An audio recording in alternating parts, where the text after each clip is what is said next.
నీచ జర్నలిజం, బురద జర్నలిజం ఇది ఆంధ్రాని శాసిస్తున్నాయి.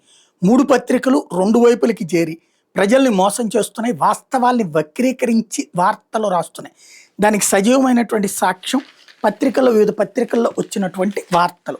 ఇప్పుడు ఈనాడు వాళ్ళని చూసుకుంటే ఏదైతే జగన్ హయాంలో అంటే ఈ జాతీయ నేరాలకి సంబంధించినటువంటి లెక్క ఏదైతే ఉంటుందో ఆ లెక్కకి సంబంధించినటువంటి దాంట్లో వార్తల్ని రాస్తూ ఒక కాన్సెప్ట్ని ప్రొజెక్ట్ చేసుకొచ్చారు. జగన్ టైంలో అరాచక ఇదిగో వైకాపా హయాంలో వారానికి 4 రైతుల దుర్మరణం అన్నటువంటి వార్త రాసుకొచ్చారు.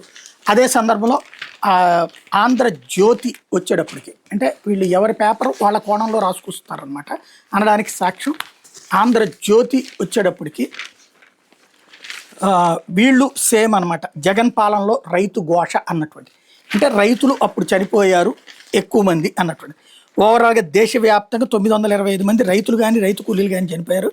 నెలకు 77 మంది చొప్పున అప్పట్లో చనిపోయారు అన్నటువంటి వార్త వీళ్ళు రాసుకొచ్చారు.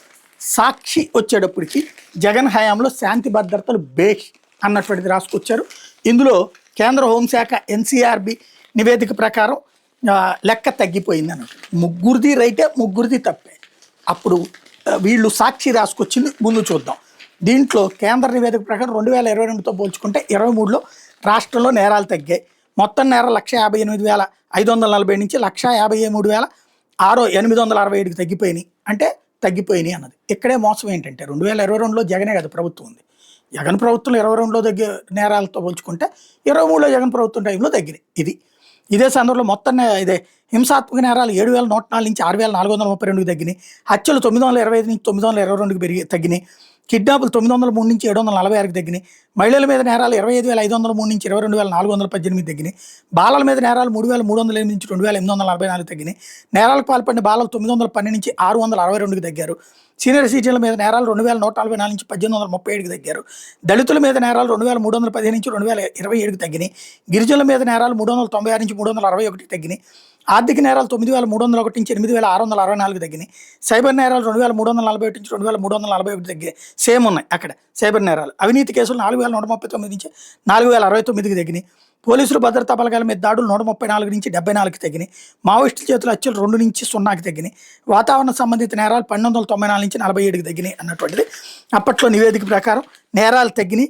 దేశంలో ఇంకోటి పవన్ ఆరోపణల వాస్తవం అని కూడా తేలింది.